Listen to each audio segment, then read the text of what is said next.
It's less than 2 feet wide. And it rolls on casters. It attaches to the faucet, so you can have water to wash your clothes.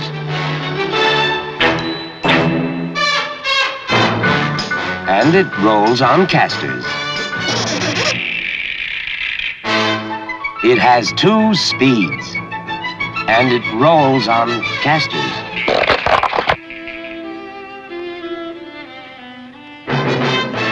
It has 4 cycles,